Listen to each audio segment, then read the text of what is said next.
Dahil nga marami akong stock na corned beef dito sa bahay, ginawa ko yung ganitong luto sa corned beef para maiba naman and syempre mas lalong sumarap. So ngayong araw nga po ay nagluto po ako ng garlic pepper corned beef. Kung hindi nyo pa po ito nasusubukan, subukan nyo na rin. So ngayong araw nga po ay garlic pepper corned beef ang aking lulutuin. Una nga ay nagisa po ako ng sibuyas at saka ito pong bawang. Yung ganito pong recipe napakadali lang din naman pong gawin. Kaya naman kung wala kayong maisip dyan na ulam at meron po kayong corned beef dyan sa bahay, subukan nyo rin po ito. So after magisa ng sibuyas at bawang, inilagay ko itong corned beef. Any brand naman po ng corned beef ay pwede nyo pong gamitin sa recipe natin ngayong araw. Bale ito po ay aking igigisa hanggang sa mag-dry na po itong ating corned beef. So naglagay lamang po ako dito ng paminta. Hindi na po ako naglagay ng iba pang pampalasa kasi yung corned beef po na ito ay talaga naman pong malasa na. So ayan, gigisa-gisahin po natin yan and syempre yun nga po, hayaan po nating maiga or mag-dry itong ating corned beef. And kapag po naiga na or dry na itong ating corned beef ay pwede nyo na po yung hanguin. And syempre, atin po muna yung isa-set aside para magawa naman po natin yung gagawin nga po nating pinakang sarsa nitong ating corned beef.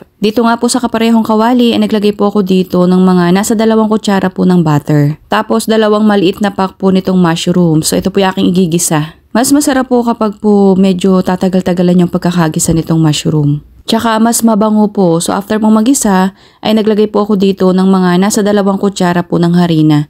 So yan po yung aking halu-haluin hanggang sa matusta po yung harina. Then naglagay po ako dyan ng isang maliit na lata ng gatas. Tapos yan po ay evaporated milk mga mi. Dinagdagan ko nga rin po yan ng tubig. Tapos naglagay ako ng toyo, beef cube at saka ito pong paminta. Mga mi, kung gusto pong mas makatipid pa, pwede naman pong purong tubig lang ang ilagay nyo dyan. Kahit hindi na po kayo maglagay ng evap milk. About po sa consistency nitong ating pinakang sauce ay depende na po sa inyo. Kung gusto nyo po ay malapot, ay di bawas-bawasan nyo po yung tubig. Kung gusto nyo man po na hindi ganun kalapot, magdagdag lang po ng tubig. At kapag malapit na pong hanguin, ayun na po, inilagay ko na po yung ating pinakang fried garlic. And for me, okay na po yun. Kaya naman ipiplating na natin itong ating garlic pepper corned beef. Ayan na mga sis. Depende na po sa inyo kung paano nyo po yan isi-serve. Yan naman po ay iisa lang din naman ang magiging lasa.